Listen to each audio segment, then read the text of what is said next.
Good day, everyone. Welcome to part 2 of our series on or about Filipinoisms or Filipinisms as part of our hashtag Myron akong advice. And this is your mentor, your corporate entertainer, your soft skills guru, your buddy to success mentor, Myron Santana, ready and willing and very interested and excited and enthusiastic to continue our discussion on Filipinoisms. And if you remember from the last time, okay, so we define what Filipinoisms or Filipinisms are, and we showed to you the first of our many lists on words, phrases, sentences, expressions, etc.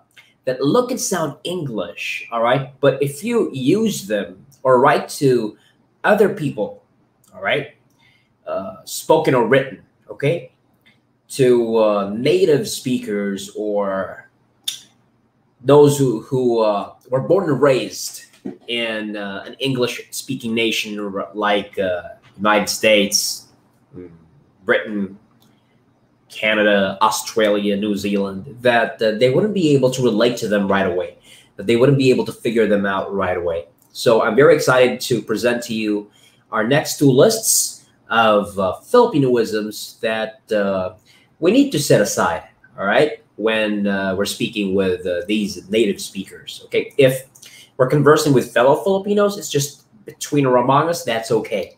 All right, they're not really entirely wrong, right? They're just only in the Philippines or kind of misused depending on the word or sense we're talking about. Okay, so let me go ahead and show to you our next 2 lists on Filipinoisms. Okay, let's see here. Okay, I can see it now. There you have it. Okay, let's start with the first one.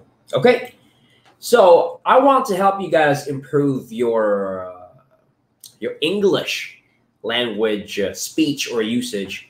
And one of the foundations of English proficiency is vocabulary. And one of the topics, really very interesting topics under the vocabulary category would be Filipinoisms. And this is our next list, okay?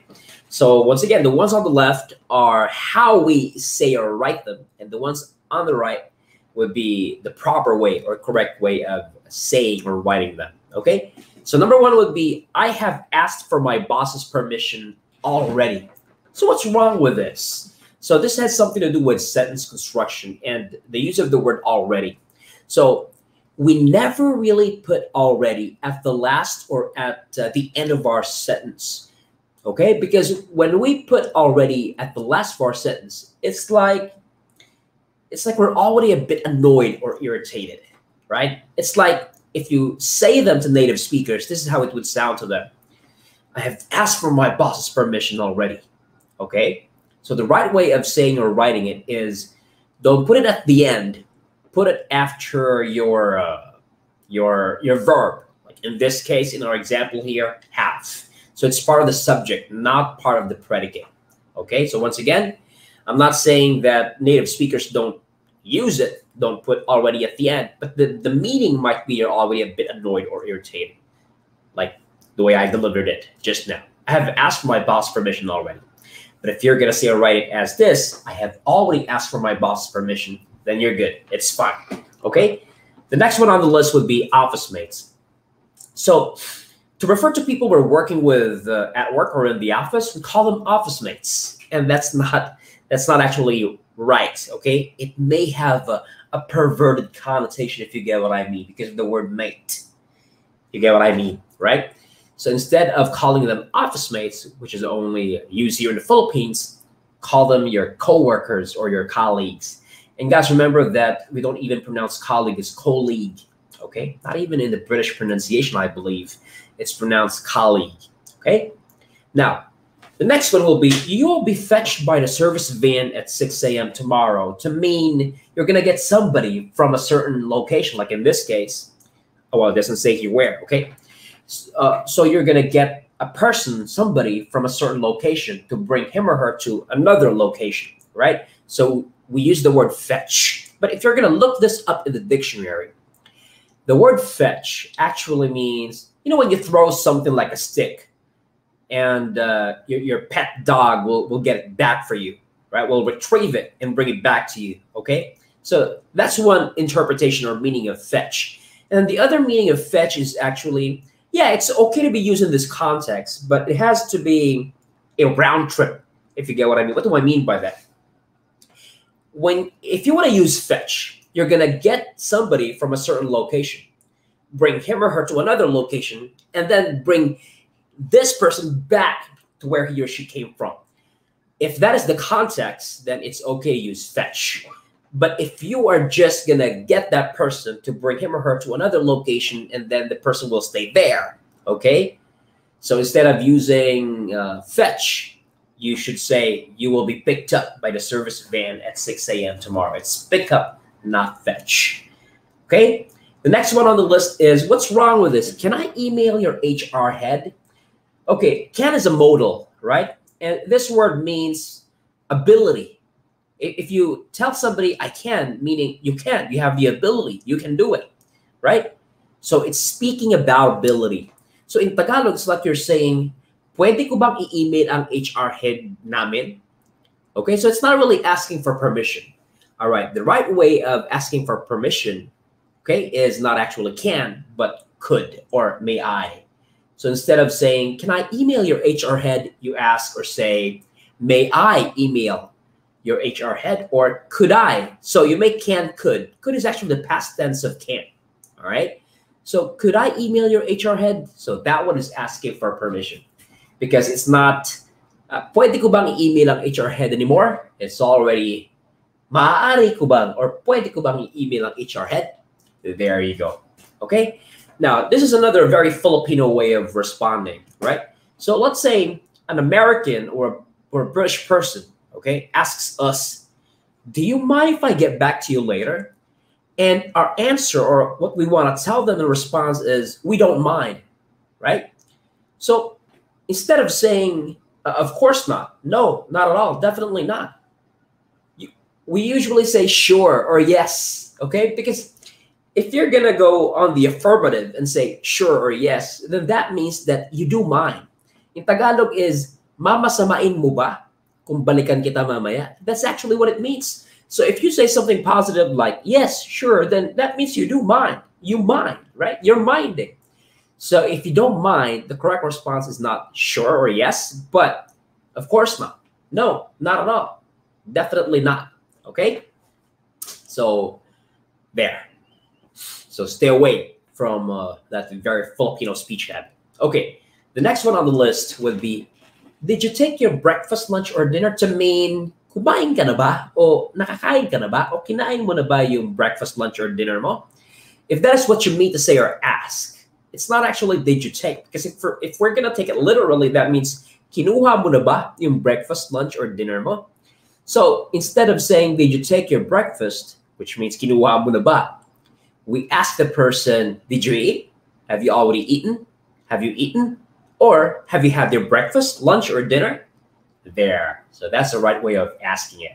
All right, the last pair on this list would be, okay, so we'll schedule the picture taking for the new employees' IDs tomorrow.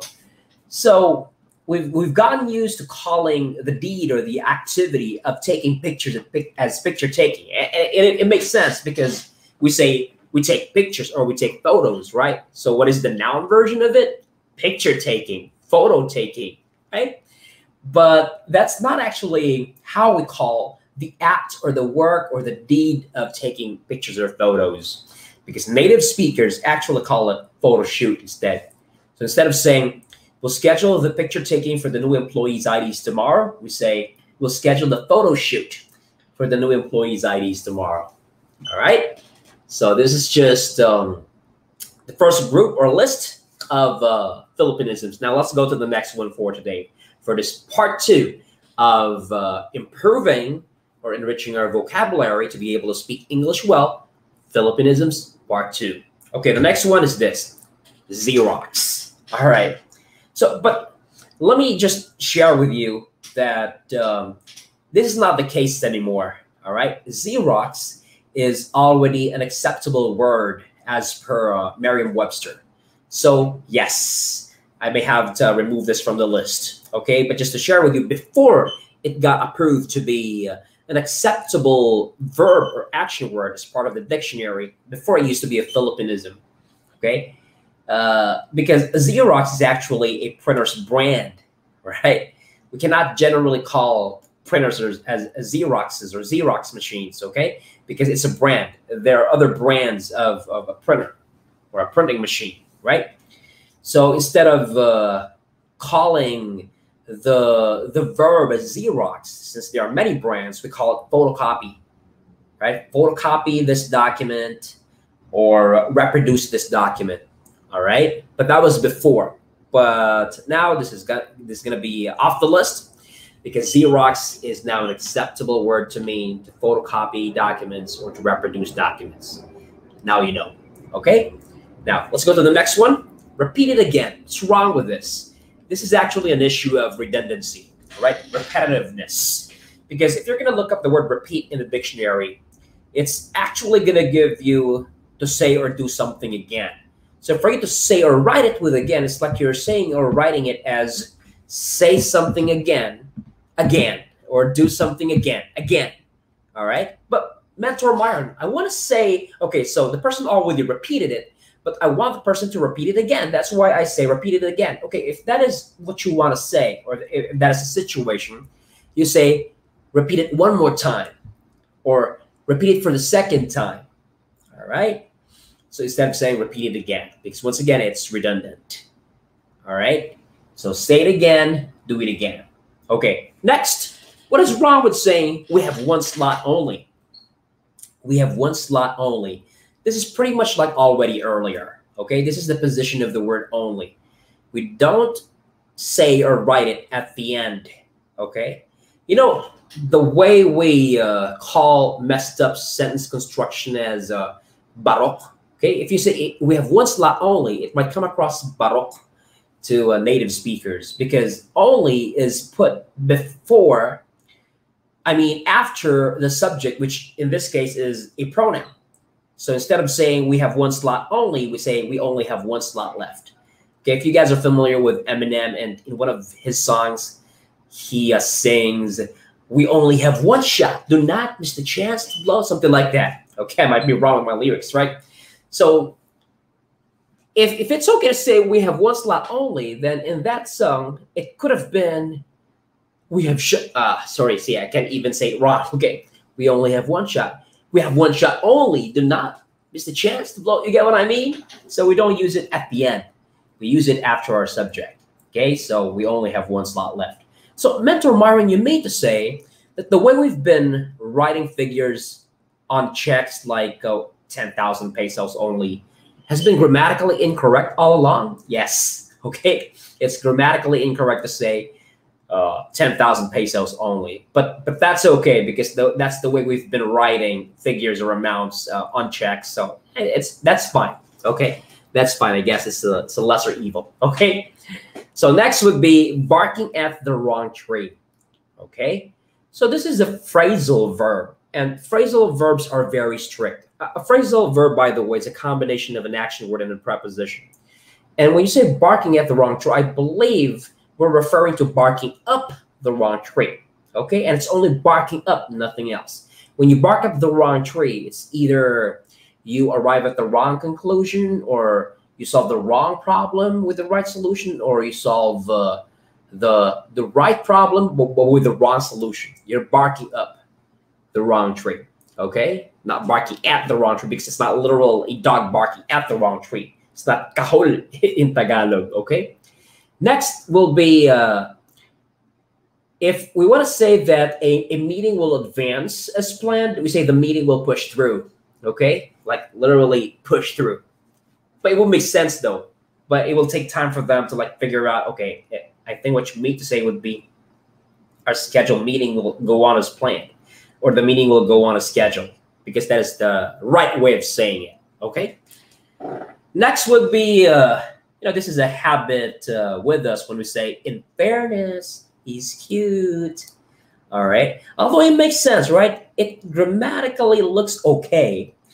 But if we refer to it as more of an expression than anything else, then instead of saying in fairness, they actually say it as to be fair. All right. To be fair, he's cute though.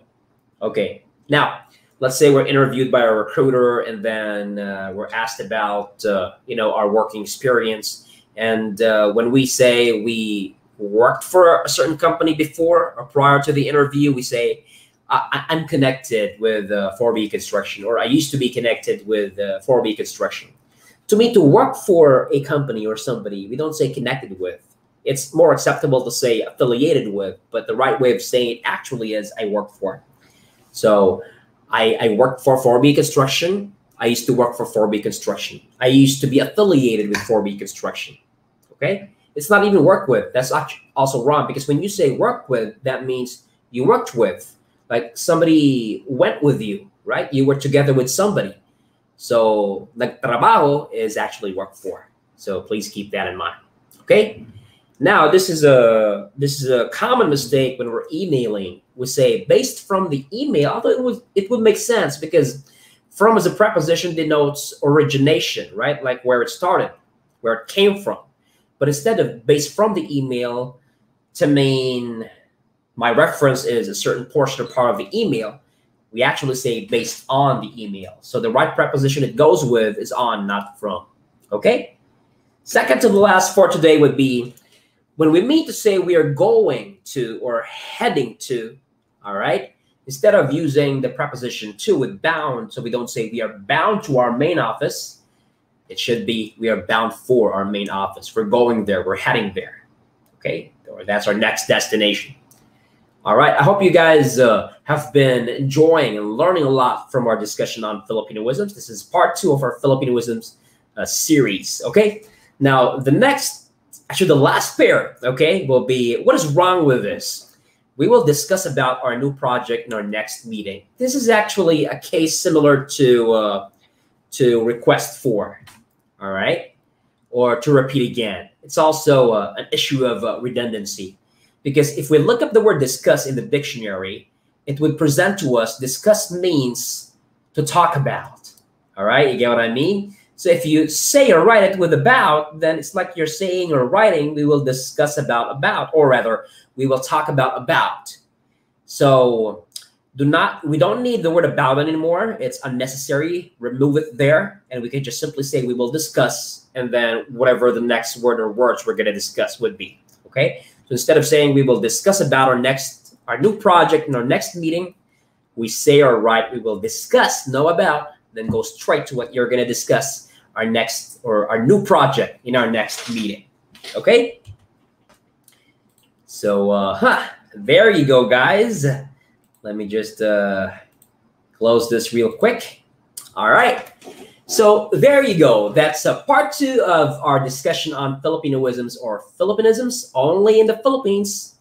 And once again, when we're conversing with native speakers, with foreigners that may not be able to get what we're saying right away, set them aside. But if it's only with our fellow Filipinos, that's okay, because these are English words that are unique to us. Okay? So once again, hopefully you learned a lot, because this is very important in widening our vocabulary. And vocabulary, once again, is one of the foundations of English proficiency if you want to speak better. Once again, this is your mentor Myron Santana, your corporate trainer and soft skills guru. And monitor, okay, your subscription. Make sure that you hit that bell, because you'll be notified of when we upload part 3 of this series. Okay, so for now, thank you so much, and I'll see you once again. Bye.